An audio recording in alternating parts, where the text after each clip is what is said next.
மலேசியால கோலாலம்பூர் ஆம்பாங் பகுதியில ஒரு அபார்ட்மெண்ட்டுங்க. அது ஒரு 4 BHK அபார்ட்மெண்ட்.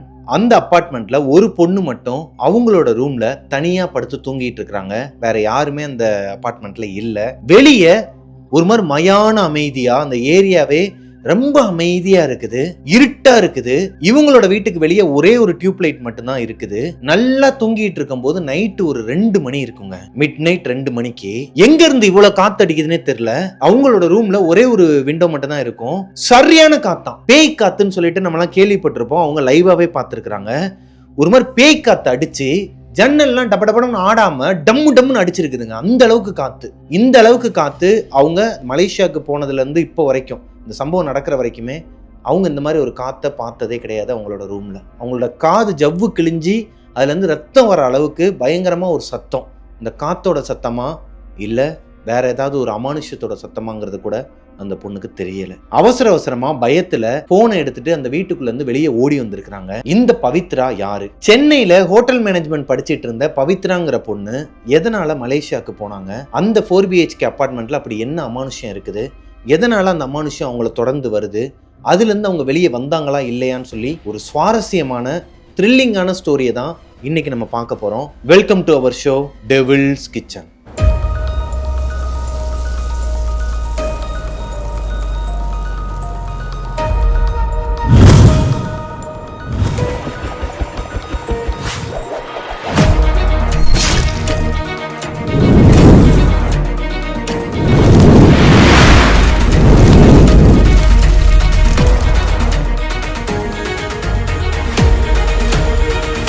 ஹலோ கோஸ்டிஸ், நான் உங்களோட பிரபாகரன். இன்னைக்கு நம்ம பார்க்க போற உண்மை கதையை எனக்கு இன்ஸ்டாகிராம்ல ஷேர் பண்ண பொண்ணோட பேரு பவித்ரா. அவங்க சென்னையை சேர்ந்தவங்க.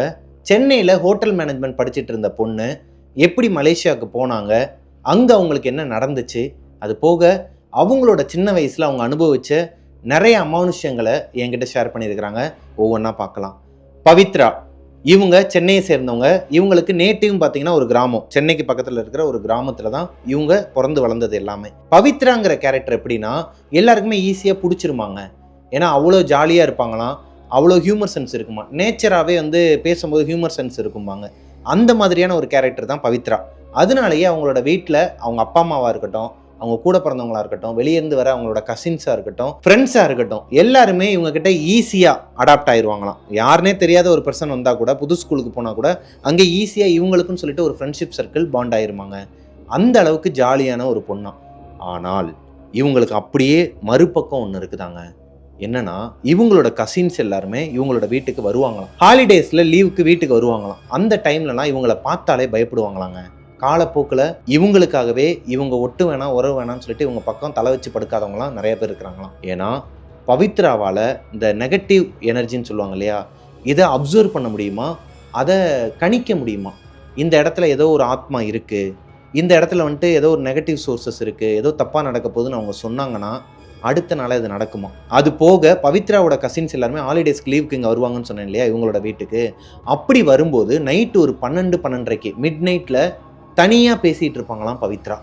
யாரு கூட பேசிகிட்டு இருப்பாங்களாம். இவங்களாம் பார்த்தா இவங்ககிட்டையும் ஹாய் சொல்லுவாங்களாம். அப்போ அவங்களுக்கு எப்படி இருக்கும், இவ ஒரு மாதிரி அப்நார்மலாக பிஹேவ் பண்ணுறா, இல்லை நம்மளை பயமுறுத்துறதுக்காண்டி இப்படி பண்ணுறாளான்னு தெரில அப்படிங்கிற ஒரு டவுட்டில் இருந்தவங்களுக்கு ஒரு கட்டத்துக்கு மேலே ஒரு சம்பவம் நடந்திருக்குது இவங்க வீட்டில். அது என்னங்கிறத என்கிட்ட ஷேர் பண்ணலை, அதையுமே நான் ஷேர் பண்ணுறேன். முக்கியமான கதையை நான் உங்ககிட்ட சொல்லிடுறேன் ப்ரோ அப்படின்னு சொல்லிட்டு ஆரம்பித்தாங்க ஸ்டோரியை. 2015 to 2018 சென்னையில் ஹோட்டல் மேனேஜ்மெண்ட்டுக்கு படிச்சுட்டு இருக்கிறாங்க பவித்ரா. அங்கே அவங்க 2017 படிப்பை கண்டினியூ பண்ணிட்டு இருக்கும்போது மலேசியாவிலேருந்து அவங்களுக்கு ஒரு ஆஃபர் வருதுங்க. இவங்களோட ஹோட்டல் மேனேஜ்மெண்ட்லேருந்தே வாங்கி கொடுக்குறாங்க. அந்த ஆஃபர் என்னன்னு பார்த்தீங்கன்னா, மலேசியாவில் இருக்கிற ஒரு பெரிய ஒரு ஹோட்டலில் இவங்களுக்கு ஒரு இன்டர்ன்ஷிப் கிடச்சிருக்குது. இன்டர்ன்ஷிப் மட்டும் இல்லாமல் அங்கேயே ஜாப்பும் கொடுக்குறதா ஒரு பெரிய ஆஃபர் வந்துருக்குதுங்க. அது போக அங்கே மலேசியாவில் கோலாலம்பூரில் ஆம்பாங் அப்படிங்கிற பகுதியில் இவங்களுக்கு தனியாக ஒரு அப்பார்ட்மெண்ட், அதாவது இவங்களுக்கு மட்டும் இல்லை கேர்ள்ஸ் ஹாஸ்டல் மாதிரி ஒரு தனியாக இண்டிவிஜுவல் அப்பார்ட்மெண்ட் கொடுத்துருவாங்களாம். அது ஒரு 4 BHK அப்பார்ட்மெண்ட்டாங்க. பவித்ரா அந்த ஆஃபரை எடுத்துக்கிட்டு 2017 அவங்களோட ஹையர் ஸ்டடீஸ் ப்ளஸ் இன்டர்ன்ஷிப் ரெண்டையுமே மலேசியாவில் கண்டினியூ பண்ணுறதுக்காக கோலாலம்பூரில் லாம்பாங்கிற பகுதியில் அந்த ஹோட்டல் மேனேஜ்மெண்ட் இவங்களுக்கு ப்ரொவைட் பண்ண அந்த ஹாஸ்டலுக்கு போகிறாங்க. அது ஒரு இண்டிவிஜுவல் அப்பார்ட்மெண்ட். இவங்க கூட படித்த 7 பேர் போகிறாங்க இவங்கள சேர்த்து. இந்த 7 பேரில் பவித்ரா மட்டும்தான் பொண்ணு. மற்ற 6 பேரும் பசங்க. இந்த 4BHK அப்பார்ட்மெண்ட்ல பவித்ராவை சேர்த்து மொத்தம் 16 பொண்ணுங்களாங்க. பவித்ரா தங்க போற அந்த 4BHK அப்பார்ட்மெண்டோட அமைப்பு எப்படி இருக்குன்னா, அங்க ஒரு பெரிய ஹால் இருக்குமாங்க. மெயின் டோர் இருக்கும், ஓப்பன் பண்ணா ஒரு பெரிய ஹால் இருக்கும், கீழே கிச்சன் இருக்கும், ஒரு காமன் பாத்ரூம் ஒன்று இருக்கும், கீழே 2 ரூம் இருக்கும், மாடியில் 2 ரூம் இருக்குமாங்க. மாடியில் இருக்கிற 2 ரூமில் ஒரு ரூமில் தான் பவித்ரா இருக்கிறாங்க. ஒரு ரூமுக்கு 4 காட் இருக்குமாங்க.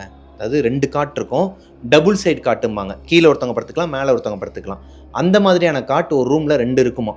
இவங்களோட ரூம் அமைப்பு டோரை ஓப்பன் பண்ண உடனேயுமே டோரை ஒட்டியே லெஃப்ட் சைட்லேயே ஒரு காட் இருக்குமாங்க. ரைட் சைடில் ரெஸ்ட் ரூம் இருக்குமா, ரெஸ்ட் ரூமை ஒட்டியே ஒரு காட் இருக்குமா.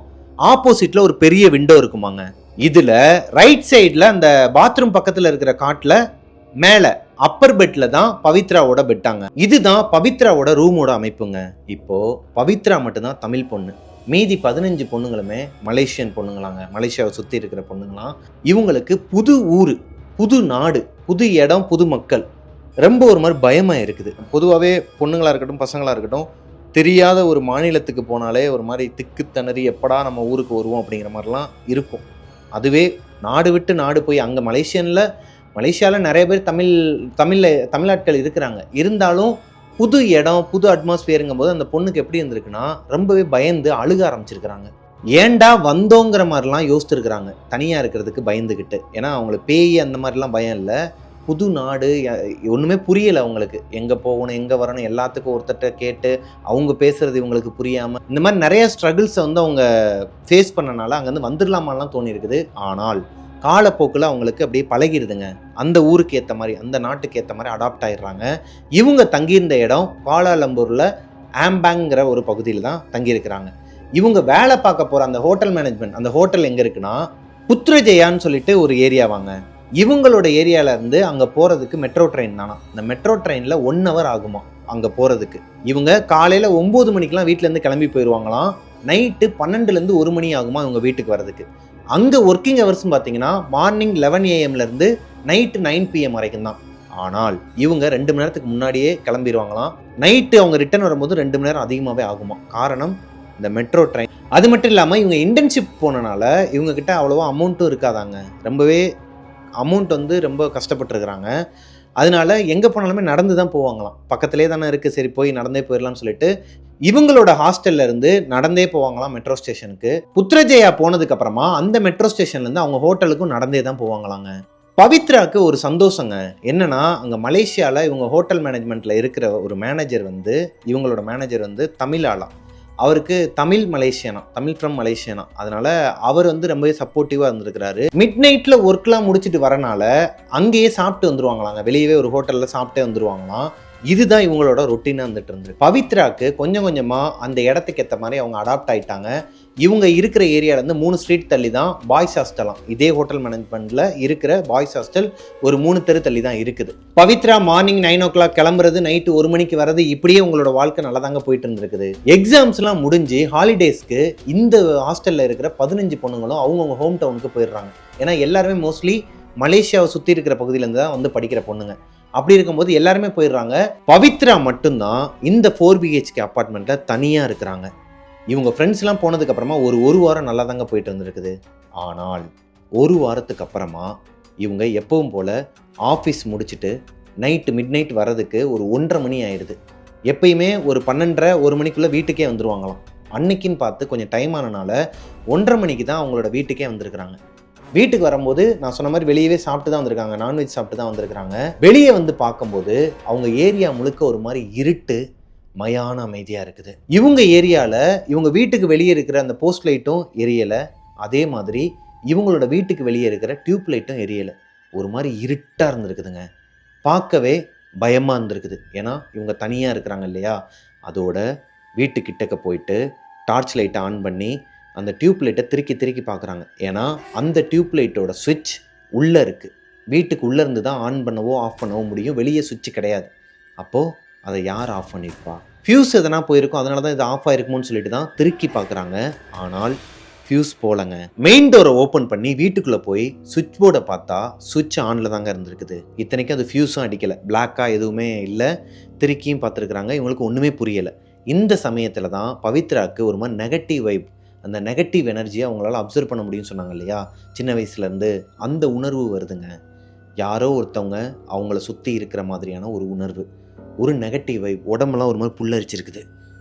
ரொம்ப இந்த மாதிரி அவங்களுக்கு இருந்ததே கிடையாதான். இந்த மலேசியாவுக்கு போன இத்தனை மாதங்களில் அவங்களுக்கு இந்த மாதிரி ஒரு உணர்வு வந்ததே இல்லையா. வீட்டுக்குள்ளேயும் எல்லா லைட்டும் ஆஃபில் தான் இருக்குது. இப்போது இவங்க கையில் இருக்கிற அந்த ஃபோன் டார்ச் லைட்லேயே அவங்களோட மெயின் சுவிட்சு கிட்ட போகிறாங்க.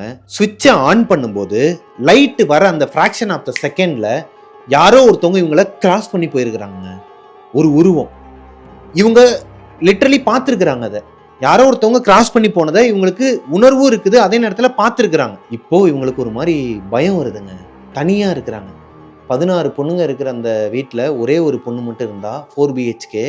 அதுவும் வீட்டுக்குள்ளே வரும்போதே இவ்வளோ அமானுஷங்களை பார்த்துட்டாங்கன்னா அவங்களுக்கு எப்படி இருக்கும்? இருந்தாலும் வேறு வழி கிடையாது. காலையில் எந்திரிச்சு மறுபடியும் 9 மணிக்கெலாம் அவங்க, அதாவது 7 மணிக்கெலாம் எந்திரிச்சு கிளம்ப ஆரம்பித்தாதான் 9 மணிக்கு ஆஃபீஸ்க்கு கிளம்பணும்னு சொல்லிட்டு படுத்து தூங்கணும்னு சொல்லி உள்ளே போயிட்டு அவங்களோட யூனிஃபார்ம்லாம் துவைச்சி எல்லாம் நிறைய வேலையெல்லாம் பார்ப்பாங்களாங்க. அந்த வேலையெல்லாம் பார்த்துட்டு அவங்க தூங்குறதுக்கே 2-2:30 ஆகுமா. ஸோ எல்லா வேலையும் பார்த்துட்டு 2:30 மணிக்கு அவங்க கொஞ்சம் ஃப்ரெஷ்அப் ஆகிட்டு அவங்களோட மெயின் டோரை க்ளோஸ் பண்ணிவிட்டு அவங்களோட ரூம் டோரை க்ளோஸ் பண்ணிவிட்டு விண்டோ மட்டும் ஓப்பன் வச்சுட்டு படுத்து தூங்கியிருக்கிறாங்க. ஒரு 1/2 hour இருக்குமாங்க. ஏதோ டிஸ்டர்பன்ஸ் ஆகிருக்குது. யாரோ ஒருத்தவங்க இந்த மாதிரி முணங்கிக்கிட்டு இருக்கிற மாதிரி ஒரு சத்தம் கேட்குதுங்க. ஒரு ஹம்மிங் சவுண்டு கேட்குது. என்னடா இதுன்னு சொல்லிட்டு தூக்கத்துலேருந்து எந்திரிச்சு பார்த்துருக்குறாங்க. அரை தூக்கத்தில் இருக்கிறனால கண்ணெல்லாம் பிளர்ராக இருந்திருக்குது. பார்க்குறாங்க. பார்த்தா இவங்களோட மெயின் டோருக்கு முன்னாடி எவனோ ஒருத்தன் நிற்கிறானாங்க. இது ஒரு கருப்பு உருவம், வெள்ளை உருவம் அந்த மாதிரிலாம் கிடையவே கிடையாது. யாரோ ஒருத்தர் நிற்கிறாங்க.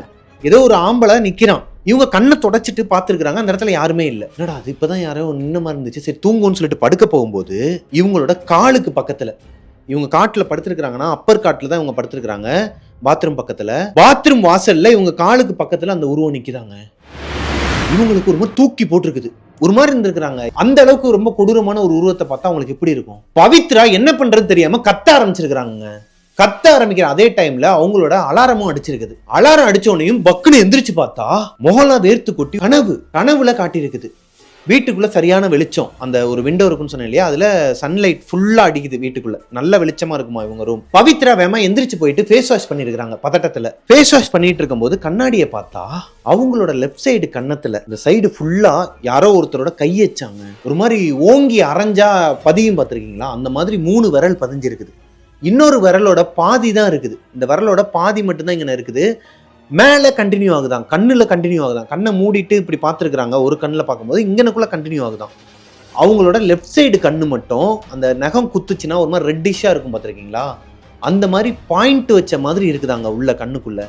நகம் குத்துன இடம் மட்டும் ரெட்டாக இருக்கும்ல, அந்த மாதிரி ரெட்டாக இருந்துருக்குது. இவங்களுக்கு என்ன பண்ணுறதுனே புரியலையாங்க. அப்போது இவங்க கண்டது கனவு இல்லையா, உண்மையாகவே நடந்ததா, இல்லை கனவா இருந்துச்சுன்னா எப்படி இந்த மாதிரி ஒரு மார்க் இருக்கும் முகத்துலன்னு சொல்லிட்டு வேமா குளிச்சுட்டு ஆஃபீஸ்க்கு கிளம்பியிருக்கிறாங்க. குளிக்கும் போது தான் கவனிச்சிருக்கிறாங்க அவங்களோட காலை யாரோ ஒருத்தவங்க பிடிச்ச மாதிரி. கையச்சு தான், அதுவுமே ஒரு கையச்சு. அந்த கையச்சு எப்படி இருக்குதுன்னா ஒரு மனுஷனோட கை மாதிரியே இல்லையாங்க, ஒரு மாதிரி விகாரமாக இருந்துச்சாங்க. பவித்ராக்கு இது புதுசு இல்லையாங்க. அவங்களோட ஊரில் சின்ன வயசுலேயே அவங்களுக்கு நிறைய மனுஷங்கள்லாம் நடந்திருக்கு. அதெல்லாம் ஃபேஸ் பண்ணனால இதை ஒரு விஷயமாவே பார்க்காம இருந்தாலும் மனசுக்குள்ள பயம் இருக்குது. ஹோட்டலுக்கு கிளம்பி போயிடுறாங்க. கிளம்பி போனதுக்கு அப்புறமா அங்க நான் சொன்னேன் இல்லையா தமிழ் மேனேஜர் ஒருத்தர் இருக்கிறாருன்னு, அவர்கிட்ட போயிட்டு நடந்தது எல்லாத்தையுமே சொல்றாங்க. இவங்களோட ஹாஸ்டல்ல இருந்து ஆஃபீஸ்க்கு போகும்போது ஸ்கார்ஃப் போட்டு தான் போயிருக்காங்க. எல்லாருமே ஒரு மாதிரி இவங்களை விகாரமா பார்த்துருக்காங்க. என்னடாவா எப்பயுமே இப்படி வரமாட்டாரான்னு சொல்லிட்டு. மேனேஜருமே அதை பார்த்துட்டு அவரே தான் கூப்பிட்டுருக்காரு. என்னாச்சுமா, ஏன் இந்த மாதிரி ஸ்கார்ப்லாம் போட்டிருக்கேன், என்னாச்சு, இங்கெல்லாம் ஏதோ தடயமா இருக்கு, என்னாச்சுன்னு சொல்லி கேட்கும்போது இவங்க நடந்ததை சொல்றாங்க.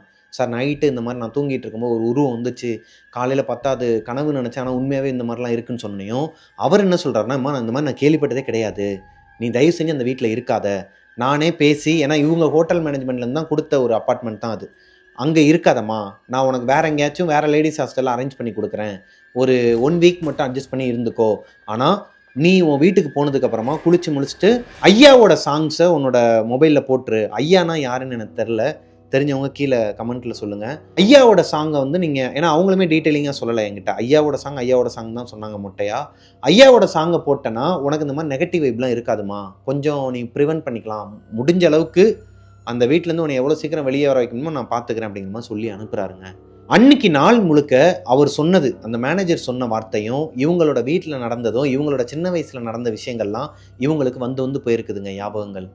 இவங்களாவே இல்லை ஆஃபீஸில். ஒரு மாதிரி குழம்பி போய் தான் இருக்கிறாங்க. ரொம்ப டென்ஷனில் தான் வீட்டுக்குமே வராங்க. ஒரு மாதிரி வெக்ஸ் ஆகி போய் தான் வீட்டுக்கே வராங்க. வர வெளில சாப்பிட்டே வந்துடுறாங்க. 11 மணிக்கெலாம் இவங்களோட வீட்டு வாசலில் நிற்கிறாங்க. இப்போது இவங்களோட ஃப்ரெண்டு ஒருத்தர் இவங்களோட வீட்டு கதவை ஓப்பன் பண்ணுறதுக்கு முன்னாடியே சென்னையிலேருந்து கால் பண்ணுறாரு, வீடியோ கால் பண்ணுறாரு. அங்கே 11 மணினா சென்னையில் 9 மணியோ 9:30 மணியோ சொன்னாங்க. டைம் டிஃப்ரென்ஸ் இருக்குமாங்க. இவர் கால் பண்ணி அவங்கக்கிட்ட பேச ஆரம்பித்ததுக்கப்புறம் கொஞ்சம் சகஜமாக, கொஞ்சம் ஜாலியாக, கொஞ்சம் அவங்களுக்கு மைண்ட் செட் வந்து கொஞ்சம் காம் டவுன் ஆகிருக்குது அவர்கிட்ட பேச பேச. ஸோ வீட்டோட கதவை ஓப்பன் பண்ணாமையே வெளியே உட்காந்து பேசிகிட்டு இருந்துருக்குறாங்க. இவங்களோட வீட்டு வாசலில் ஒரு ஸ்டெப்ஸு போகுமாங்க பின்னாடி. அந்த ஸ்டெப்ஸில் தான் உட்காந்து பேசிகிட்டு இருக்கிறாங்க. அங்கே தான் அந்த டியூப் லைட் நான் சொன்னேன் இல்லையா, அதுவுமே இருக்கும். இந்த ஸ்டெப்ஸில் ஏறி தான் மேலே மொட்டை மாடிக்கு போகணுமாங்க. ஸோ அந்த ஸ்டெப்ஸில் உட்காந்து பேசிகிட்டு இருக்கும்போது அவரோட ஃப்ரெண்டு ஒரு கட்டத்துக்கு மேலே, ஏய் மேலேருந்து யாரோ இறங்கி வந்துட்டு இருக்கிறாங்கடி, வழி விடு அப்படிங்கிற மாதிரி சொல்லியிருக்கிறார். இப்போது பவித்ராவுக்கு ஒரு மாதிரி அள்ளு இல்லையாங்க. என்னடா சொல்கிற, டேய் லூஸு, வீட்டில் நான் மட்டும்தான்டா இருக்கிறேன், 15 பொண்ணுங்களும் போயிட்டாங்கடா, யாருமே இல்லைடா, ஏய் உன் பின்னாடி பாரு யாரோ வந்துட்டு இருந்தாங்க, இப்போ தான் நான் பார்த்தேன், அங்கே பாரு பின்னாடி தான் இருக்கிறாங்க பாருன்னா, ஃபோனை எடுத்துகிட்டு இவங்க திரும்பி பார்த்தா பின்னாடி யாருமே இல்லையாங்க. யார் இருப்பா, இவங்க மட்டும்தான் அந்த அப்பார்ட்மெண்ட்டில் இருக்கிறாங்க. இவங்களுக்கு ஒரு மாதிரி படப்படன்னு வந்துருக்குது. டேய் சும்மா அதெல்லாம் ப்ராங்க் பண்ணாத, தனியாக இருக்கிறேன், ஆல்ரெடி நான் ரொம்ப விஷயங்கள்லாம் பார்த்து பயந்து போய் தான் இருக்கிறேன். ஏய் நான் சத்தியமாக சொல்கிறேன்டி, உனக்கு பின்னாடி ஒரு உருவம் இருந்துச்சு, யாரோ ஒருத்தவங்க இறங்கி வந்தாங்க, நான் பார்த்தேன், ஒரு ஆம்பளை தான் அப்படின்றாங்க. ஓ இவங்க நேற்று நைட் அந்த கனவுல பார்த்த உருவமும் ஒரு ஆம்பளை தான், இப்போ பின்னாடி இறங்கிறதும் ஒரு ஆம்பளை தான். இவங்களுக்கு பயம் வந்துருக்குது. சரி சரி இருன்னு சொல்லிட்டு இவங்களோட ஃபோனை கட் பண்ணி பாக்கெட்டில் வச்சுட்டு வேமா உள்ளே போயிருக்கிறாங்க. மெயின் டோரை ஓப்பன் பண்ணி லாக் பண்ணிவிட்டு இவங்களோட ரூமுக்கு போனதுக்கப்புறமா ஒரு சவுண்டு கேட்டுக்கிட்டே இருக்குது. இவங்க ஃப்ரெஷ்அப் ஆகிட்டு இருக்கும்போது, என்னடா அது எங்கேயோ சவுண்டு கேட்டுக்கிட்டே இருக்குன்னு சொல்லிட்டு இவங்க நோட் பண்ணும்போது தான் தெரியுது, வீடியோ காலில் அவங்க ஃப்ரெண்டை வந்து இவங்க கட் பண்ணலை, ஆனில் தான் இருக்குது. இப்போது அந்த பையன் என்ன சொல்கிறான்னா, ஏய் நீ மட்டும் தானடி இருக்கேன்னு சொன்னேன், எனக்கு வேற ஒருத்தரோட வாய்ஸ் கேட்குதுரி, ஒரு மாதிரி ஹம்மிங் மாதிரி கேட்குதுரி, ஏதோ அமானுஷமாக கேட்குதுரி, தயவு செஞ்சு சொல்கிறேன் நீ அந்த வீட்டில் இருக்காதுன்னு சொல்லிட்டு இருக்கும்போதே இவங்களுக்கு ஒரு மாதிரி படப்படன்னு வர ஆரம்பிச்சிருச்சு. என்னடா சொல்கிற, ஹம்மிங் மாதிரி கேட்டுச்சா, யாரான்னு சொல்லி கேட்டுட்டு இருக்கும்போதே கட் ஆயிடுச்சாங்க ஃபோன். மறுபடியும் இவங்க ஃபோன் போட்டிருக்கிறாங்க, அவருக்கு ரிங்கே போலையா, ஆன்லைன்லேயே இல்லை அவர். இப்போ பவித்ராவுக்கு ஒரு மாதிரி பயமாக தாங்க இருக்குது, தனியாக இருக்கிறாங்க. அவங்களோட மேனேஜர் சொன்ன மாதிரி அந்த ஐயாவோட சாங்கை யூடியூப்பில் போடுறதுக்காக ஒய்ஃபை கரெக்டாக இருக்கான்னு பார்க்குறாங்க. ஒய்ஃபை 4 பட்டனும் 4 லைட் எரிஞ்சிருக்குது, ஆனில் தான் இருக்குது, ஃபுல் டவரில் இருக்குது. யூடியூப்பில் போகிறாங்க, எல்லாமே ப்ளே ஆகுது. இப்போ சர்ச்சில் போயிட்டு ஐயா சாங்குன்னு டைப் பண்ணி அந்த சாங்கை ப்ளே பண்ணால் பஃபர் ஆகி சுற்றிக்கிட்டே இருந்துருக்குதுங்க, அது உள்ளேயே போகலையாம். ஆனால் ஒய்ஃபை ஃபுல் டவர் எடுக்குதான், கரண்ட்டும் ஆஃப் ஆகலையாம். அந்த ஐயாவோட சாங் மட்டும் பஃபர் ஆகி சுற்றிக்கிட்டே இருக்குதாங்க. சரி பேசாமல் படுத்து தூங்கிடலான்னு சொல்லிட்டு இவங்களோட காட்டில், அதாவது 2வது பெட்டில் ஏறாமல் கீழேயே படுத்து தூங்குறாங்க. எதனா ஆபத்துனா கூட எந்திரிச்சு ஓடணும்னு சொல்லிட்டு கீழே சேஃப்டி ப்ரிகாஷனாக படுத்து தூங்க ஆரம்பிக்கிறாங்க. தூக்கமே வரல. ஒரு 5 மினிட்ஸ் போயிருக்குமாங்க. எங்கேருந்து இவ்வளோ காற்றடிச்சிச்சின்னே தெரிலையா, பேய் காற்றுன்னு சொல்லுவாங்க இல்லையா, அந்த அளவுக்கு பயங்கரமாக காற்றடிச்சிருக்குது. அந்த ஏரியாவில் இந்த மாதிரி காற்றடிச்சு அவங்க பார்த்ததே கிடையாதாங்க இவங்க போன நாள்லேருந்து இப்போ வரைக்கும். பயங்கரமாக இந்த ஜன்னல்லாம் டபடபடபடலாம் அடிக்கலை, டம்மு டம்மு டம்முன்னு யாரோ ஒருத்தவங்க அந்த ஜன்னலை பிடிச்சி ஓங்கி அடிச்சா சவத்தில் எப்படி இருக்கும் அந்த மாதிரி கேட்குதான் சவுண்டு, அந்த மாதிரி அடிச்சுக்குதான் ஜன்னல்லாம். இவங்களுக்கு ஒன்றுமே புரியலை. இவங்க ரூமில் இருக்கிற பேப்பர்ஸாக இருக்கட்டும், இவங்களோட இந்த பெட்ஷீட்ஸாக இருக்கட்டும், எல்லாமே பறக்குதான் காற்றுல. காற்று மட்டும் அடித்தா பரவாயில்ல, ஒரு மாதிரி அமானுஷ சத்தம் கேட்குதாங்க. பொதுவாகவே இப்போ காற்று பயங்கரமாக அடிக்குதுன்னு வச்சுக்கோங்க, நம்ம மொட்டை மலையில் நின்னாலே ஒரு மாதிரி ஊன்ட்டு ஒரு மாதிரி சவுண்டு கேட்கும் இல்லையா, அந்த சத்தம் ரொம்ப அமானுஷமாக இவங்க காதை தொலைக்கிற அளவுக்கு கேட்டிருக்குது. காதை ஓட்ட போடுற மாதிரி இருந்துச்சான். காதுலேருந்து ரத்தமே வந்திருக்குமாங்க இன்னும் கொஞ்சம் நேரம் விட்டுருந்தா. பயந்து போய் செல்ஃபோனை மட்டும் எடுத்துக்கிட்டு உள்ளேருந்து அவசர அவசரமாக ஓடி வந்துருக்காங்க. வெளியே வந்துட்டாங்க, மெயின் டோரை ஓப்பன் பண்ணி வெளியே வந்து அந்த ஸ்டெப்ஸு கிட்ட உட்காந்து இவங்களோட ஃப்ரெண்டுக்கு ஃபோன் பண்ணால் போல, இவங்களோட தம்பி ஒருத்தனுக்கு ஃபோன் பண்ணுறாங்க, வீடியோ கால் பண்ணுறாங்க. கால் பண்ணி, டேய் எனக்கு இந்த மாதிரி நடந்துருச்சுடா, நான் இங்கே இருக்கிறேன், உள்ளே வந்து ஏதோ அமானுஷமாக இருக்குது, நேற்று நைட்டு இந்த மாதிரி நடந்துச்சு, காலை பிடிச்சிச்சு, இங்கே கன்னத்தில் ஒரு கையச்சு இருந்துச்சு, இந்த வீடை வந்து காலி பண்ணிடலான்ட்டு தான் இருந்தேன், இப்போ என்னடானா இந்த மாதிரி நடந்தது எல்லாத்தையும் சொல்லும் போது அந்த பையன் என்ன சொல்கிறான்னா, பைபிள் இருக்குல்ல உங்ககிட்ட, அந்த பைபிளை எடுத்து நான் சொல்கிற வாசகத்தை மட்டும் ஒரு 2 லைன் மட்டும் நீ பேச ஆரம்பி, நீ வந்து அதை சொல்ல ஆரம்பி, ஒரு ரூம்குள்ளே போய் சொல்லு அப்படின்னு இருக்கிறார். பவித்ரா சின்ன வயசில் படித்த ஸ்கூல் வந்து ஒரு கிறிஸ்டின் ஸ்கூலாங்க. அங்கே இந்த பைபிள் பற்றி அப்புறம் நிறைய விஷயங்கள்லாம் வந்து அவங்களுக்கு கிளாஸ் எடுப்பாங்களாம் அதுக்குமே. அதனால் எப்பயுமே இவங்ககிட்ட ஒரு பைபிள் வந்து குட்டியாக ஒரு புக் மட்டும் இருக்குமா. அதனால தான் அந்த தம்பி என்ன சொல்லியிருக்கிறான்னா, அந்த பைபிளை எடுத்து அந்த வாசகத்தை நீ படிக்க ஆரம்பி, நான் சொல்கிறேன், அதை படி அப்படின்னது. அதுக்கு தான் பவித்ரா என்ன சொல்கிறாங்கன்னா, அதை உள்ளே வச்சுட்டு வந்துட்டேன், இப்போ போய் என்னால் எடுக்க முடியாது, நீ என்ன பண்ணு, வாட்ஸ்அப்பில் நீயே அந்த வாசகத்தை படித்து, ஏன்னா அவர்கிட்ட பைபிள் இருக்கும்ல, அந்த வாசகத்தை படித்து எனக்கு அனுப்பு, அந்த மந்திரத்தை எனக்கு அனுப்பு, நான் உள்ளே போய் ப்ளே பண்ணுறேன் அப்படிங்கிற மாதிரி சொல்லியிருக்கிறாங்க. ஓகேன்ட்டு அவரும் அனுப்பியிருக்கிறாருங்க. அனுப்புனதுக்கப்புறமா இவங்க எந்திரிச்சு போயிட்டு மெயின் டோரை ஓப்பன் பண்ணி இவங்களோட ரூம்குள்ளே போய் அதை ப்ளே பண்ணால் ஒன்றுமே ப்ளே ஆகலையாங்க. அந்த பையன் அனுப்புன வாய்ஸ் நோட்டு அப்படியே ஒரு மாதிரி மியூட்டில் ஓடிட்டு இருக்குதான். ப்ளே ஆகுது, ஆனால் அவரோட வாய்ஸ் கேட்கல. இப்போ பயந்து போய் இவங்க ஒரு வாய்ஸ் மெசேஜ் அனுப்புகிறாங்க அவங்க தம்பிக்கு. டேய், நீ அனுப்புன வாய்ஸ் நோட்டு கேட்கலடா, ஒரு மாதிரி மியூட் ஆகி ஒரு மாதிரி அமைதியாக தான்டா இருக்குதுன்னு சொன்னா, இவங்க அனுப்பின வாய்ஸ் நோட் அந்த பையனுக்கு கேட்கலையாங்க. அவனுக்கு மியூட்ல தான் இருந்திருக்குது. இவங்க பேசின எல்லாமே அந்த பையனுக்கு மியூட்ல தான் போயிருக்குது. எனக்கு இன்னும் பயம் அதிகமாயிடுச்சு. வாய்ஸ் நோட் வந்து பிளாங்கா இருக்கும் போது நான் திருப்பி உள்ள அந்த ரூம்ல நின்று அவ்வளோ சவுண்ட்ல திருப்பி நான் வாய்ஸ் நோட் அனுப்புறேன். இதே மாதிரியே வாய்ஸ் நோட் நான் வாட்ஸ்அப்ல அனுப்புறேன். அனுப்பும் போது அவனுக்கு என்னோட வாய்ஸ் நோட் எதுவுமே கேட்கல, பிளாங்கா இருக்கு. அவன் அந்த இடத்துல தயவு செஞ்சு இருக்காத, நீ வெளியில போயிடு அப்படின்னு சொல்லிட்டு. இப்ப பவித்ராவால அவங்க தம்பி கிட்ட போன்ல கான்வர்சேஷன் பண்ண முடியலையாங்க. ஒய்ஃபை வேலை செய்யலையா, சுத்தமாவே கட் ஆயிடுது. இவங்களுக்கு ஒண்ணுமே புரியல. இன்னுமே அந்த காத்து பலத்த காத்து அடிச்சுக்கிட்டு ஒரு மாதிரி சவுண்டா அமானுஷமா கேட்டுட்டு இருக்கிறனால அவங்களோட ரூம்ல இருந்து மறுபடியும் ஓடி வெளியே வந்து உட்காந்துடுறாங்க. மெயின் டோரை லாக் போட்டுட்டு வெளியே அந்த ஸ்டெப்ஸ்லயே தான் உட்காந்துட்டு இருந்திருக்காங்க. விடிய 6 மணி வரைக்கும் முழிச்சே இருந்திருக்கிறாங்க. நைட்டு முழுக்க அவங்களுக்கு தூக்கமே கிடையாதாங்க. இது தெரியாத ஊருடா, தெரியாத நாடுடா, நான் இங்க பக்கத்துல யாரு கூட அந்த அளவுக்கு பழக்கமும் கிடையாதுடா, நான் வேற வழியே இல்லை, நான் இங்கேயே இருக்கிறேன்னு சொல்லிட்டு நைட்டு முழுக்க அந்த ஸ்டெப்ஸ்லயே உட்காந்துட்டு இருந்திருக்கிறாங்க. நைட்டு ஃபுல்லாவே அவங்களோட வீட்டுக்குள்ள அவங்களோட ரூம்ல இருந்து ஒரு அமானுஷ்ய குரல், அழுகிற சத்தம், அரட்டுற சத்தம், ஒரு மாதிரி ரொம்பவே கொடூரமான சத்தம்லாம் மாற்றி மாற்றி கேட்டுக்கிட்டே இருந்திருக்குதுங்க. இந்த பொண்ணு அழுதுகிட்டே தான் உட்காந்து இருந்திருக்கிறாங்க நைட்டு முழுக்க அவங்களோட வாசல்ல. இப்போது காலையில் சூரியன் கொஞ்சம் வெளியே வர ஆரம்பிச்சோன்னையும் இவங்களுக்கு கொஞ்சம் தைரியம் வந்திருக்குது. அந்த வீட்டுக்குள்ளே கேட்குற சத்தமும் நின்றுது. ஸோ பவித்ரா நைட்டு முழுக்க தூங்காதனால ஆஃப் எடுத்துடுறாங்க. வழக்கமாக வீக் ஆஃப் எடுப்பாங்க. இப்போது கொலிக்கிட்ட சொல்லி எனக்கு ரொம்ப உடம்பு முடியல, ஃபீவரிஷாக இருக்குன்னு சொல்லிட்டு லீவ் போட்டுட்டு வீட்டுக்குள்ளே போய் படுத்து தூங்கி இருக்கிறாங்க. அன்னைக்கு ஃபுல்லாகவே நல்லா படுத்து தூங்கி எந்திரிச்சதுக்கு அப்புறமா அவங்களோட வீட்டில இருந்து ஒரு 1.5 கிலோமீட்டர் தூரத்தில் ஒரு அம்மன் கோயில் இருக்குதாங்க. எடுத்துக்கிட்டேன், என்னால் சுத்தமாக முடியல அப்படின்னு சொல்லி கொஞ்ச நேரம் படுத்து ஒரு 9 o'clock அந்த மாதிரி இருக்கும். எந்திரிச்சு கிளம்பி பக்கத்தில், அதாவது எங்கள் ஹாஸ்டல்ல இருந்து ஒரு 2 கிலோமீட்டர் டிஸ்டன்ஸில் ஒரு கோவில் இருக்குது. அங்கே எல்லாத்துக்குமே மோஸ்ட்டாக நடந்து தான் போவோம். ஏன்னா நான் சொன்ன மாதிரி எனக்கு பெருசாக ஏர்னிங் அங்கே கிடையாது. நான் இது அந்த டாக்ஸிக்கு இங்கே இருக்க இடத்துக்கு தானே அப்படின்னு நான் ஸ்பெண்ட் எதுவும் பண்ணல, நடந்தே வாக்கிங்லேயே தான் போனேன் தனியாக. மலேசியாவில் தமிழ் கோயிலாம். அந்த கோவிலில் நம்ம ஊர் கோயிலில் பார்க்குற மாதிரியே தானாங்க. திரிசூலத்தில் வந்து எலுமிச்சம்பழம்லாம் குத்திருப்பாங்களாம், ஐயர்லாம் இருப்பாங்களாம். ஸோ நம்ம ஊரில் பார்க்குற மாதிரியே ஒரு கோயில் இருக்குமாங்க அங்கே. இவங்க நடந்து போகும்போது அந்த கோயிலோட அமைப்பு எப்படி இருக்குன்னா, உள்ளேருந்து பார்த்தா வெளியே நடந்து போகிறதெல்லாம் தெரியுமா. அது மாதிரி வெளியே இருந்து பார்க்கும்போது ரொம்பவே கொஞ்சம் வியூ பாயிண்ட் இருக்கிற மாதிரி தான் இருக்குமாங்க. உள்ளே யார் இருக்கிறா வெளியே யார் இருக்குங்கிறத பார்த்தாலே தெரிகிற மாதிரியான ஒரு கோயிலாம். இப்போது கோவிலுக்குள்ளே கால் எடுத்து வைக்க போகும்போது உள்ளேருந்து ஒரு ஐயர் அவரோட வேலையெல்லாம் முடிச்சுட்டு வெளியே வந்துட்டு இருக்கிறவர், மா நில்லுமா, வெளியவே நில்லு அப்படின்ட்டு இருக்கிறாரு. இவங்களும் என்ன பண்ணுறதுன்னு தெரியாமல் அப்படியே நின்றுக்கிறாங்க. எதுக்கு இவர் வந்து, ஏன்னா இதுக்கு முன்னாடி அந்த கோயிலுக்கு அவங்க போனது கிடையாது, இப்போ தான் ஃபஸ்ட் டைம் போகிறாங்க. அந்த ஐயரை பார்த்தது கிடையாது, இப்போ தான் ஃபஸ்ட் டைம் பார்க்குறாங்க. அவருக்கும் அதே மாதிரி தானே, ஆனால் ஒரு மாதிரி அரட்டி இருக்கிறாரு. அங்கே நில்லுமா அப்படின்னு சொல்லிட்டு இவங்களுக்கு என்னவா இருக்குன்னு சொல்லிட்டு நின்றுட்டு இருக்கும்போது ஒரு மஞ்சள் தண்ணி கொண்டு வந்துருக்கிறாருங்க. வேப்பிலெல்லாம் போட்டு மஞ்சள் தண்ணியை கொண்டு வந்து காலில், நீ இதை காலை நல்லா அலம்பிட்டு உள்ளே வா அப்படின்ட்டு இருக்கிறாரு. காலை நல்லா கழுவிட்டு அவங்க உள்ளே வந்ததுக்கப்புறமா நேராக கருவறைக்கே கூட்டு போயிருக்கிறார். அம்மனோட கருவறைக்கே கூட்டு போயிட்டு உள்ள திரிசூலத்தில் ஒரு எலுமிச்சம்பழம் இருந்துச்சான், அதை எடுத்து அம்மனோட பாதத்தில் வச்சு ஏதோ மந்திரங்கள்லாம் சொல்லி அவங்க இவங்களோட பேர் நட்சத்திரம்லாம் கேட்டு அர்ச்சனை பண்ணி அந்த எலுமிச்சம்பழத்தை எடுத்து உங்கள் கையில் கொடுத்துருக்கிறார். இங்கே பாருமா, இதை வந்து நீ உன்னோட ரூமில் வச்சுக்கோ, உன் கூடையே வச்சுக்கோ. அந்த எலுமிச்சம்பழத்தை உன் காலை சுற்றி ஏதோ ஒரு அமானுஷம் இருக்குது, உன் பின்னாடியே அது வருது, உனக்கு நிழலாக அது வருது, உன்னோட நிழலில் அதுவும் ஒரு நிழலாக சேர்ந்து வந்துக்கிட்டு இருக்கு, உன் உயிருக்கு ஆபத்து, கொஞ்சம் கேர்ஃபுல்லாக இருந்துக்கோமாங்கிற மாதிரி சொல்லியிருக்கிறாரு. இவங்களுக்கு எப்படி இருக்கும்? இந்த பொண்ணு என்ன சொன்னாங்கன்னா என்கிட்ட, தமிழ்நாட்டில் இருந்து கடல் தாண்டி ஒரு ஊருக்கு போயிட்டு அந்த ஊரில் நம்ம வாழ்க்கை வந்து செட்டில் ஆகிடும் இன்னும் கொஞ்ச நாளில் அப்படிங்கிற ஒரு நம்பிக்கையில் இருக்கிற ஒரு பொண்ணுக்கு திடீர்னு ஒரு சாமியார் வந்து, அதுவும் ஒரு ஐயர் வந்து இந்த மாதிரி சொல்கிறாரு, உன்னோட நிழலாக ஒரு அமானுஷம் இருக்குங்கும் போது அவங்களுக்கு எப்படி இருக்கும்? யாருக்கிட்ட போய் அதை சொல்லுவாங்க? அவங்களோட எமோஷன் என்னவா இருக்கும், யார்கிட்டையும் ஷேர் பண்ணவும் முடியாது அவங்களால, சொன்னாலும் நம்ப மாட்டாங்க. இந்த பொண்ணுங்கள்லாம் வேற இல்லை, இவங்க மட்டும்தான் இந்த வீட்டில் இருக்கிறாங்க தனியாங்கும் போது அழுதுருக்குறாங்க, மனசு உடைஞ்சு அழுதுகிட்டே தான் வீட்டுக்கு வந்திருக்கிறாங்க.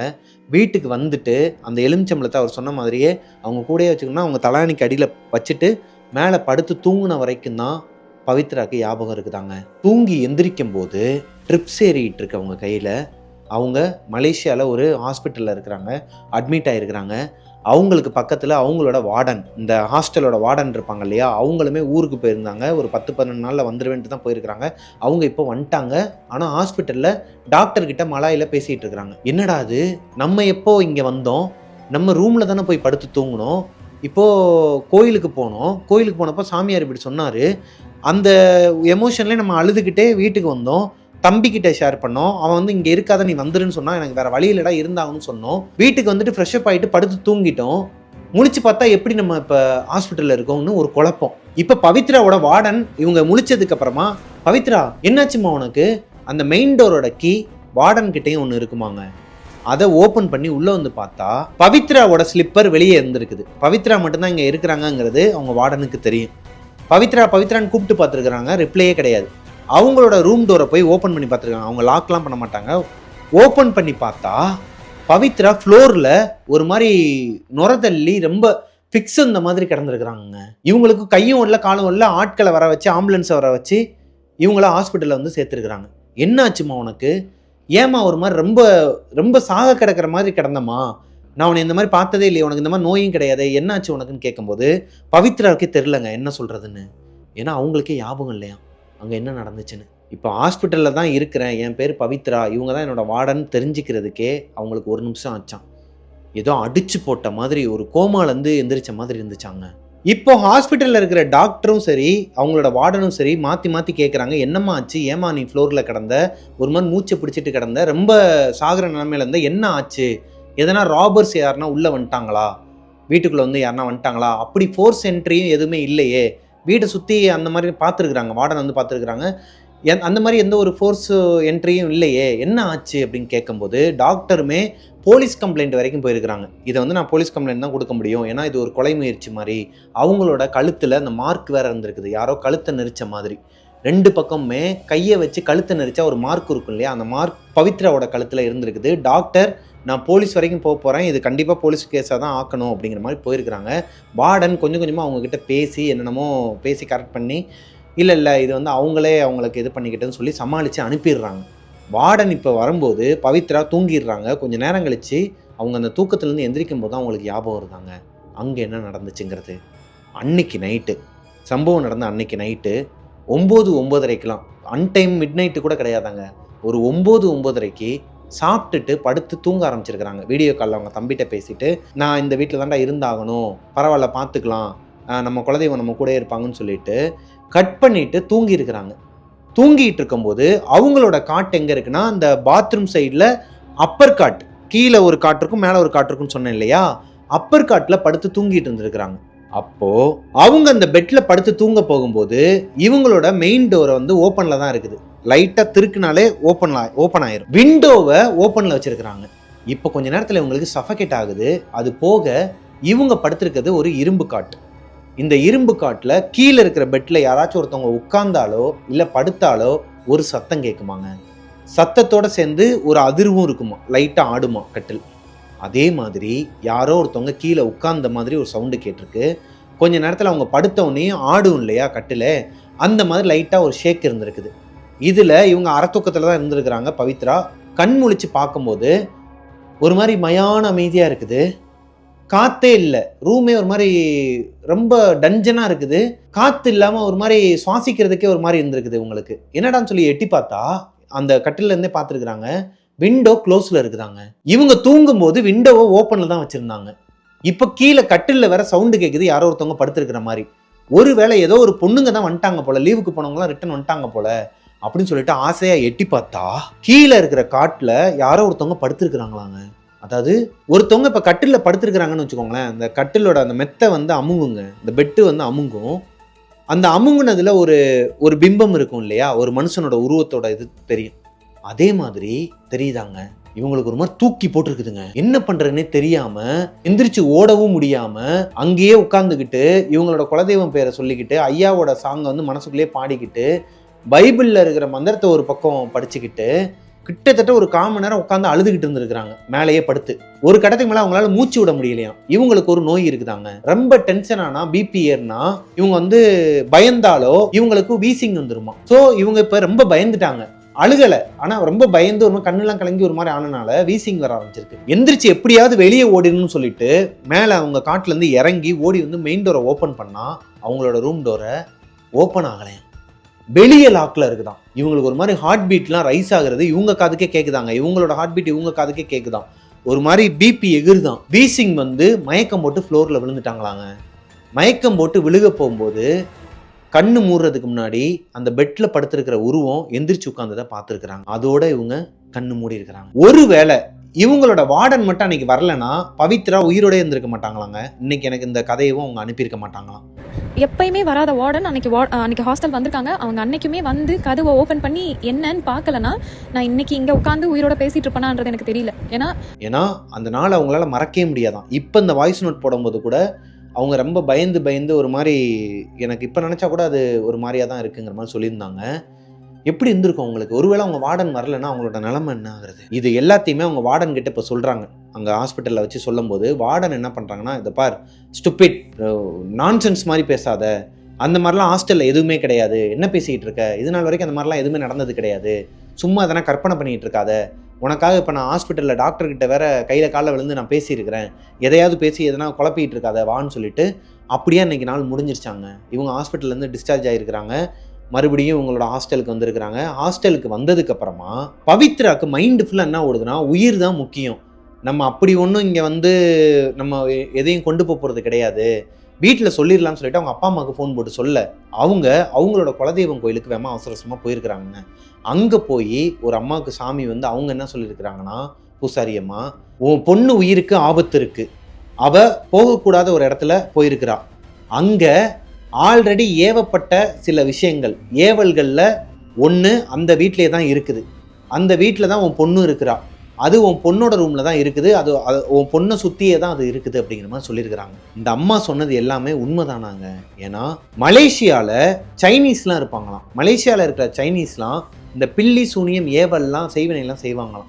இந்த பில்லி சூனியம் ஏவல்லாம் வைக்கும்போது அதை அப்படியே விட்டுருவாங்களாம். ஒருத்தருக்கு இப்போ வைக்கிறாங்க அப்படின்னா அதை அப்படியே விட்டுருவாங்களாம். அந்த வேலையை முடிச்சுட்டு அந்த ஏவல் அங்கேயே தான் சுற்றிட்டு இருக்குமா. இப்போ அந்த இவங்க தங்கியிருக்கிற அந்த வீட்டில், அந்த 4 BHK அப்பார்ட்மெண்ட்டில் இதுக்கு முன்னாடி இருந்த குடும்பமோ இல்லை யாரோ ஒரு ஃப்ரெண்ட் சர்க்கிளில் யாரோ இருந்திருக்கிறாங்க, அவங்களுக்கு வச்ச பில்லியோ சூனியமோ இல்லை ஏவலோ அங்கேயே தங்கி இருக்குதுங்க, இவங்களோட ரூமில் தான் இருந்திருக்குது. இவங்க அதை தெரியாதனமாக டிஸ்டர்ப் பண்ணியிருக்கிறாங்க. ஸோ இப்போ அது இவங்கள பின்தொடருதா? அது மட்டும் இல்லாமல் இவங்க ரூம்மேட்ஸ், இந்த கூட இருக்கிற பொண்ணுங்களாம் சுத்தமாகவே இருக்க மாட்டாங்களாங்க. மீதி 3 ரூமில் இருக்கிற பொண்ணுங்களுமே சுத்தமாகவே வச்சுக்க மாட்டாங்களாம் வீட்டை. லைக் பீரியட்ஸ் டைமில் அந்த பேட் இருக்கும் இல்லையா, அதை க்ளீன் பண்ணாமல் பாத்ரூம்லேயே போட்டு வச்சுருப்பாங்களாங்க. க்ளீன் பண்ணவே மாட்டாங்களாம், எடுத்து கூட போட மாட்டாங்களாம். அது ஒரு மாதிரி ஸ்மெல் வந்து ரொம்ப ஒரு மாதிரி இருக்குமாங்க. இவங்க தான் எடுத்து போடுவாங்களாம் வேற வழி இல்லாமல். ஒருவேளை இவங்களோட ஊரில் குலதெய்வம் கோயிலில் அந்த அம்மா சொன்ன மாதிரி ஏவலோ சம்திங் எதனா ஒரு அமானுஷம் இங்கே இருந்து இவங்க சுத்தம் இல்லாமல் அந்த இடத்த வச்சு இந்த நாப்கின்லாம் ஒரு மாதிரி போட்டு வச்சு இதனால தான் அது வந்துருச்சா? நம்ம தான் தனியாக அந்த வீட்டில் இருந்து அதுக்கிட்ட மாட்டிக்கிட்டோமா? ஏன்னா மற்ற பொண்ணுங்க கிட்ட கேட்டால் தான் அவங்களுக்கு இந்த மாதிரி நடந்துச்சா என்னங்கிறது தெரியுமா என்னங்கிறது அந்த குழப்பத்திலேயே இருந்திருக்கிறாங்க. இப்போ பவித்ராவோட அம்மா அப்பா என்ன பண்ணுறாங்கன்னா, குலதெய்வம் கோயிலில் அவங்க சில பரிகாரங்கள்லாம் சொல்லியிருக்கிறாங்க. அம்மனுக்கு வந்து சில பரிகாரங்கள், அப்புறம் இவங்களோட பேரில் சில விஷயங்கள்லாம் பண்ண சொல்லியிருக்கிறாங்க. அதெல்லாம் பண்ண ஆரம்பிக்கிறாங்க. அதே டைமில் இங்கே பவித்ரா அவங்க கொண்டு வந்த அந்த எலுமிச்சம்பழம், அந்த அம்மன் கோயிலில் அந்த ஐயர் கொடுத்து விட்டார் இல்லையா பூசாரி, அந்த எலுமிச்சம்பழம் எங்கே போச்சு? இவ்வளோ விஷயங்கள் நடந்திருக்குது. இவங்க உயிரே பொழைக்க முடியாத அளவுக்கு ஒரு ஸ்டேஜுக்கு போயிட்டு ஹாஸ்பிட்டல் போயிட்டு இப்போ வந்து உட்காந்துருக்குறாங்க. இதுக்கு நடுவில் அவர் கொடுத்த எலுமிச்சம்பழம் எங்கே போச்சு? அதை வீடு முழுக்க தேடி பார்த்துருக்குறாங்க, எங்கேயுமே இல்லையாங்க. இவங்களோட காட்டில் இவங்களோட தலானிக்கு அடியில் வச்சு தான் படுத்து தூங்கி இருக்கிறாங்க, நல்லா தெரியும். போய் தேடி பார்த்தா அங்கே இல்லை. இவங்களோட ரூம் முழுக்க தேடி பார்த்துருக்குறாங்க, எங்கேயுமே இல்லையாங்க. இவங்க ரூமை தவிர்த்து மற்றவங்க ரூம்லையும் தேடி பார்த்துருக்குறாங்க, எங்கேயுமே இல்லை. இவங்க அப்பார்ட்மெண்ட்டில் ஹாலில், அந்த மெயின் ஹாலில் ஒரு சோஃபா இருக்குமா, சோஃபாவுக்கு பக்கத்தில் தான் ஒய்ஃபை இருக்குமா. அந்த ஒய்ஃபை கீழே விளக்கமாறு, அப்புறம் அந்த செருப்பு ஸ்டாண்டு மாதிரி வச்சுருப்பாங்களாங்க.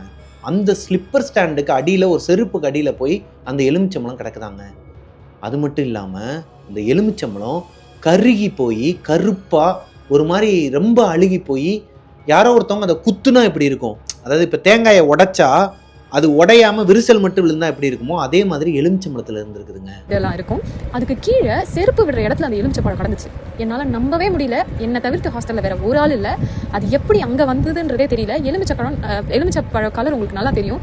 கருப்பு கலர் அந்த எலுமிச்சப்பழம், அது அந்த பழம் தானான்னு தெரியாத அளவுக்கு அங்கே கடந்துச்சு செருப்புக்கு பக்கத்தில். இவங்களுக்கு ஒன்றுமே புரியலைங்க. அந்த எலுமிச்சம்பழத்தை கையோட எடுத்துக்கிட்டு வேமா அதே கோயிலுக்கு போயிருக்கிறாங்க. பூசாரி ஒருத்தர் கொடுத்து விட்டார் இல்லையா, அதே அம்மன் கோயிலுக்கு போகிறாங்க. இவங்களே வெளியே நின்றுக்கிட்டு கூப்பிட்றாங்க, அங்கிள் உள்ளே வரலாமா அப்படின்னு சொல்லிட்டு இவங்க கையில் மறைச்சி வச்சிருக்கிறாங்க எலுமிச்சம்பழத்தை. அவர் வழக்கம் போல் இருமா அதை வரேன்னு சொல்லிட்டு மஞ்சள் தண்ணியில் வேப்பிலையை போட்டு அதே மாதிரி எடுத்துகிட்டு வந்து காலை கழுவ வச்சுட்டு உள்ளே கூட்டு போயிருக்கிறாரு. இப்போது அவரே சொல்கிறாரு, நீ அந்த எலுமிச்சம்பழத்தை கையில் வச்சிருக்கங்கிறது எனக்கு தெரியும், அது என்ன நிலமையில இங்கே வந்திருக்குங்கிறதும் தெரியும், நீ இப்போ என்ன நிலமையில இருக்குங்கிறது எனக்கு தெரியுமா, உன் உயிருக்கு ஆபத்து, நீ இங்கே இருக்காத, நீ தங்கி இருக்கிற இடத்துல இன்னொரு ஒரு நைட்டு நீ அங்கே இருந்தனா உன் உயிரே போயிடும், நீ அந்த அப்பார்ட்மெண்ட்ல இருக்காத அப்படின்னு ரொம்ப ஸ்ட்ரிக்டா வார்னிங் பண்ணியிருக்கிறாரு. இவங்க அழுதுகிட்டே வந்திருக்கிறாங்க ஹாஸ்டலுக்கு. இவங்க என்ன பண்ணுவாங்க, யார்கிட்ட சொல்லுவாங்க, ஆல்ரெடி இவங்க அப்பா அம்மா கிட்ட சொல்லிட்டாங்க. அவங்க அந்த பரிகாரத்தெல்லாம் ஆரம்பிச்சு அது ஒரு பக்கம் போயிட்டு தான் இருக்குது. இருந்தாலும் இப்போ இவங்க இந்த வேலை பார்க்குற இடத்த விட்டுட்டு எப்படி போவாங்க மறுபடியும்? இவங்க கிட்ட அவ்வளோ அமௌண்ட்டும் கிடையாது. வேற ஒரு ஹாஸ்டலுக்கு போகணும் அப்படின்னா அங்கே டெபாசிட் அமௌண்ட் கட்டணுமா, 500 ரிங்கிட்ஸ் கேட்பாங்களாம் மலேசியன் காசுக்கு. அது நம்ம ஊர் கணக்குப்படி 7500 எவ்வளோ சொன்னாங்க 2017 2018 அந்த டைமில் 7500 ரூபாயாம். இதே இவங்க இருக்காங்க இல்லையா இப்போ ஒரு ஹாஸ்டலில், அது அந்த ரெண்ட் மட்டும்தான் அவங்க கட்டுவாங்களாம் ஹோட்டல் மேனேஜ்மெண்ட். ஆனால் அங்கே டெபாசிட் அமௌண்ட் ஒன்று வாங்குவாங்களாம். மலேசியாவில் எப்பயுமே டெபாசிட் அமௌண்ட் வாங்குவாங்களாம். அந்த டெபாசிட் அமௌண்ட் வந்து இவங்க வந்து ஆல்ரெடி 7500 தான் கொடுத்துருக்காங்களாம், 500 ரிங்கெட்ஸ் கொடுத்துருக்குறாங்களாம். இது பெரிய விஷயமா அவங்களுக்கு. அப்போது அதனால தான் அவங்க நடந்தே போகிறாங்க. மணி ரீதியாக இவங்க ரொம்ப கொஞ்சம் பின்தங்கி தான் இருக்கிறாங்கன்னு வச்சுக்கோங்களேன். இதை அவங்களால தாங்க முடியாதுங்கிற காரணத்தினால மறுபடியும் வேறு வழியே இல்லாமல் அதே ஹாஸ்டலில் படுத்து தூங்கியிருக்கிறாங்க. அன்னைக்கு நைட்டும் இதே மாதிரி தானாங்க. அது மிட் நைட்டில் தான் வருமா, 1 மணிக்கு மேலே 3:30 மணிக்கு உள்ளே தான் வருமா எப்பயுமே. அதே மாதிரி தான் அன்னைக்கு நைட்டும் அவங்க படுத்து தூங்கிட்டு இருந்திருக்கிறாங்க அவங்களோட பெட்டில். அவங்க மட்டும்தான் இருக்கிறாங்க அந்த வீட்டில். வார்டனுமே வேற ஒரு வேலையாக வெளியே போயிருக்கிறாங்க, அந்த ஹோட்டலுக்கு போயிருக்கிறாங்க. 2 நாள் கழிச்சு தான் வருவாங்களாம்.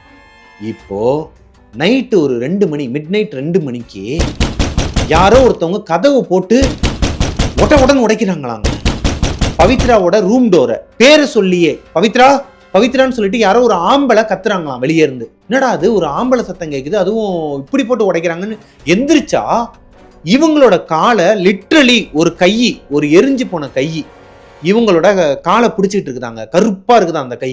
என் காலில் யாரோ கை வச்சு பிடிச்சிட்டு இருக்காங்க. நான் கீழே குனிஞ்சு பார்க்குறேன், கை இருக்கு, ஒரு கை மட்டும் இருக்கு. யாரோ என் காலை பிடிச்சிட்டு இருக்காங்க. என்னால் எவ்வளோ ஃபோர்ஸ் பண்ணியும் அந்த காலை இழுக்க முடியல, கால் எடுக்கவே முடியல. எனக்கு என்ன பண்றதுன்னே தெரியல. ரொம்ப கத்திட்டேன், நான் பயத்தில் வந்து ரொம்ப கத்திட்டேன். ஒரு கட்டத்துக்கு மேலே அதை மீறியும் ரொம்ப ஸ்ட்ரகிள் பண்ணி எந்திரிச்சு ஓடி வந்திருக்கிறாங்க வெளியே. ஓடி வரும்போதே ஃபோனில் அவங்க தம்பிக்கு ஃபோன் பண்ணியிருக்கிறாங்க, அவங்க எடுக்கலை. அதாவது அவர் ஆன்லைன்லேயே இல்லை. ஆனால் அவங்களோட ஃப்ரெண்டு முதல்ல பேசிட்டு இருந்தாங்களே அந்த வாசப்படியில் உட்காந்து, அந்த ஃப்ரெண்டுக்கு ஃபோன் பண்ணும்போது அன்டைம்லேயும் 2:30 மணிக்கும் ஃபோன் அட்டன் பண்ணாராங்க. இவங்க வெளியே ஓடி வந்தோடனையும் இந்த மாதிரி நடக்கிறதெல்லாம் சொல்லிட்டு இருக்கும்போது பேக் கேமராவை ஆன் பண்ணி அவங்க வீட்டு வாசலில் நின்று இப்படி பார்த்தா, டோர் எப்பவுமே வந்து அந்த அபார்ட்மெண்ட் டோரை சாத்திட்டு தான் வெளியே வருவேன். அன்னைக்கு திறந்து வச்சுட்டே வெளியில் நின்றுட்டு அந்த நைட்லேயே என் ஃப்ரெண்டு ஃபோனை வந்து பிக் பண்ணான். பேக் கேமரா ஆன் பண்ணி காட்டுறேன், கொஞ்சம் தூரத்தில் கருப்பா ஒரு விஷயம் நின்று என்னை பார்த்துட்டு இருக்கு. அது புகை கிடையவே கிடையாது. ஒரு 6 அடி ஆள் நின்று என்னை பார்த்துட்டு இருக்காங்க. அது அந்த வீடியோ காலில் இருக்கு, என்னோட ஃப்ரெண்டுக்கு தெரியுது. அங்கே இருக்கவே இருக்காத பவித்ரா, தயவு செஞ்சு அங்கேருந்து போயிடு, நீ ரெஸ்டாரண்ட்ல கீழே அங்கே வந்து 24/7 ஒரு ரெஸ்டாரண்ட்ஸ் இருக்கும், அங்கே எங்கேயாவது போய் உட்காந்துரு. அங்கே இருக்கிற தமிழ் ரெஸ்டாரண்ட்ஸ் எல்லாமே, சில ரெஸ்டாரண்ட்ஸ் எல்லாம் வந்து 24/7 24 மணி நேரமும் ஒர்க்கில் இருக்குமா. அந்த மாதிரி ஒரு இடத்துக்கு போயிருங்கும் போது இவங்க அவசரமாக ஓடி இருக்கிறாங்க. மூச்சு வாங்கி ஒரு கடைக்கு முன்னாடி போய் விழுந்துருக்குறாங்க. அங்கே இருக்கவங்களாம் ஓடி வந்து, என்னாச்சுமா, ஏமா இப்படி ஓடி வர, யாருன்னா துரத்துறாங்களா, எதனா பசங்க எதனா இது பண்ணுறானுங்களா, டீஸ் பண்ணுறாங்க என்னன்னு சொல்லி கேட்கும்போது, இல்லை ராபர்ஸ் எதனா துரத்துறாங்களான்னு சொல்லி கேட்கும்போது இவங்களுக்கு நடந்த விஷயம் எல்லாத்தையும் சொல்லிட்டு அந்த கடையிலேயே உட்காந்துட்டு இருந்துருக்குறாங்க நைட்டு முழுக்க. விடிய காலையில் இந்தியாவில் டைம் படி அவங்க அப்பா அம்மா வந்து கால் பண்ணுறாங்க. 6:30க்கு அவங்களே கால் பண்ணியிருக்கிறாங்க. இவங்க ஃபோன் அட்டன் பண்ண நைட்டு முழுக்க தூங்கலை பவித்ரா அவங்கள கண்ட்ரோல் பண்ண முடியாமல் அழுகுறாங்க. பா நைட்டு முழுக்க நான் தூங்கலப்பா, அந்த மாதிரிலாம் நடந்துச்சு, என் ஃப்ரெண்டு வீடியோ காலில் பார்த்தேன், நானும் பார்த்தேன், அங்கே ஒரு உருவம் நின்றுச்சுப்பான்னு சொல்லும் போதுமா, கவலைப்படாதம்மா, நைட்டு முழுக்க பூஜை போயிருக்குது, குலதெய்வம் கோயிலில் தான் நாங்கள் இருந்தோம், எல்லா பரிகாரங்களையும் முடிச்சிட்டாங்க, இதுக்கப்புறம் அந்த ஆத்மா உன்னை ஒன்றும் பண்ணாதான், அங்கேருந்து போயிருச்சான், அது ஒரு ஏவல் தானா, அது வேற யாருக்கோ ஏவி விட்டது, அந்த இடத்துல சுற்றிட்டு இருந்தது, ஒன்று டிஸ்டர்ப் பண்ணியிருக்கு, இப்போ அது போயிடுச்சாமான்னு சொல்லி அவங்க சொல்லியிருக்கிறாங்க. உனக்கு இன்னுமே மனசுக்கு ஒரு மாதிரி தப்பாக பட்டுச்சுன்னா நீ கிளம்பி இங்கே வந்துருமா, இந்தியாவுக்கு வந்துரு, சென்னைக்கு வந்துரு, நம்ம ஊருக்கு வந்துரு, எங்களுக்கு நீதாம்மா முக்கியம், நீ வந்துருமா பேசாமல், நாங்கள் கூட டிக்கெட் போடுறோமான்னு சொல்லும்போது, அப்பா சின்ன வயசுலேருந்தே எனக்கு இது சகஜம்தான், இது அடுத்தடுத்து நடந்துகிட்டு தானே இருக்குது, பரவாயில்ல, இப்போ தான் நீங்கள் சொல்கிறீங்களே அந்த பூஜைலாம் முடிஞ்சுன்னு, இதுக்கப்புறம் எதனா நடந்துச்சுன்னா நானே கிளம்பி வந்துடுறேன்னு சொல்லிட்டு அவங்களோட ஹாஸ்டலுக்கு போயிருக்கிறாங்க. ஹாஸ்டலுக்கு போனதுக்கப்புறமா நிம்மதியாக படுத்து தூங்கியிருக்கிறாங்க, எந்த ஒரு டிஸ்டர்பன்ஸும் இல்லையா. அடுத்து ஒரு 3 நாள் போயிருக்கு, 3 நாளுமே எந்த ஒரு டிஸ்டர்பன்ஸுமே இல்லையா, அவங்க நிம்மதியாக இருந்தாங்களாம்.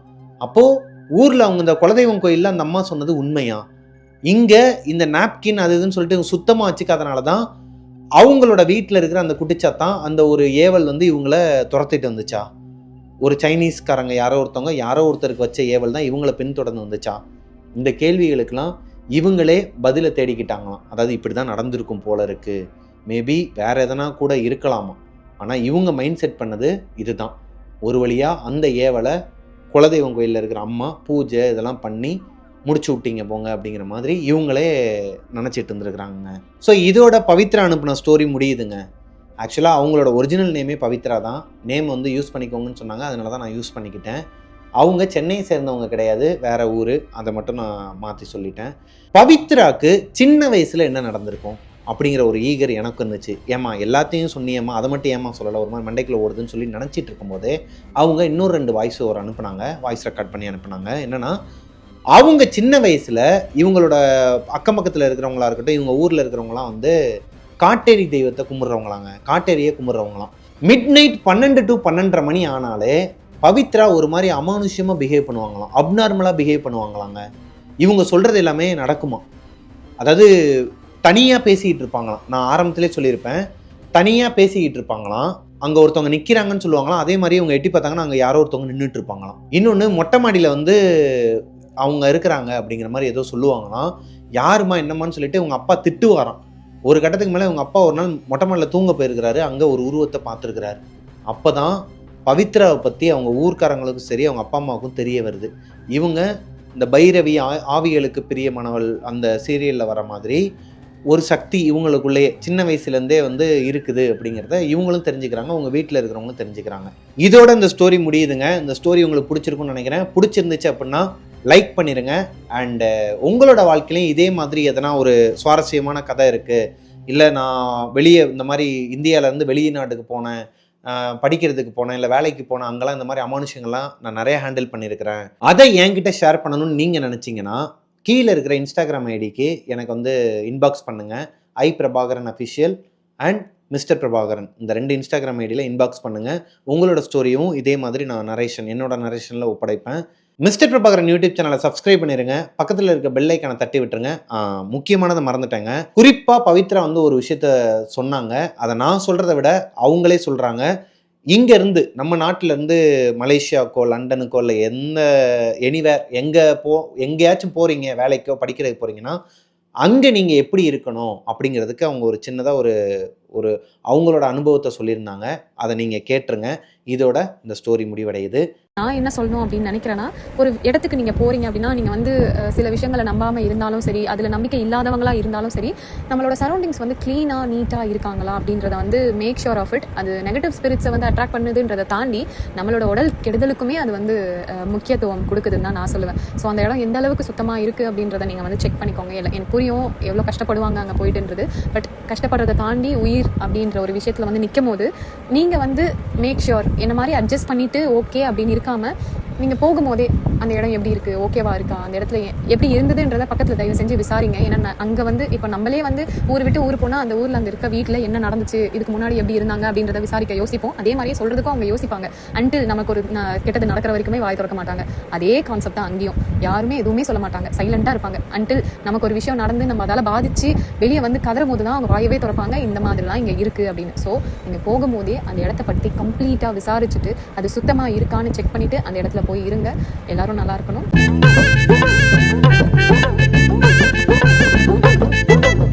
முதல் வீடியோவை நான் எடுத்துக்கிட்டு இருக்கேன். எடுக்க வேணாமா? ஏன் எடுக்க வேணாம்? ஏன்டா எடுக்க வேணாம்? ஐயோ வேணாடா வராதுறாங்க, போயிரு ஜட்டி போட்டு வா போ. சேம் சொல்லுவாங்கடா, எல்லாரும் பார்க்குறாங்கடா போடா. ஐயோ எடுக்க ஆரம்பிக்கும் போதே வேணாம். போலாமா? அவனை பற்றி விடுங்க, பற்றி விட்டு கதவு முடுங்க முதல்ல வெளியே. ஏன்னா அப்பப்போ உள்ளே வந்து அவனே பேய் மாதிரி என்னை பயன்படுத்துவான். ஆமாம், டேபு அந்த ஸ்நாக்ஸ் டப்பா எல்லாத்தையும் எடுத்தா வெளியே தூர போ. என்ன பை நீங்களுமா? அவனுக்கு அதானே பார்த்தேன். சரி போலாமா? பவித்ரா குவாலாலம்பூர்ல ஆம்பூர்ல இருக்கிறாங்க. வேலூரா? ஆம்பூர் தான். அம்பாங்கா?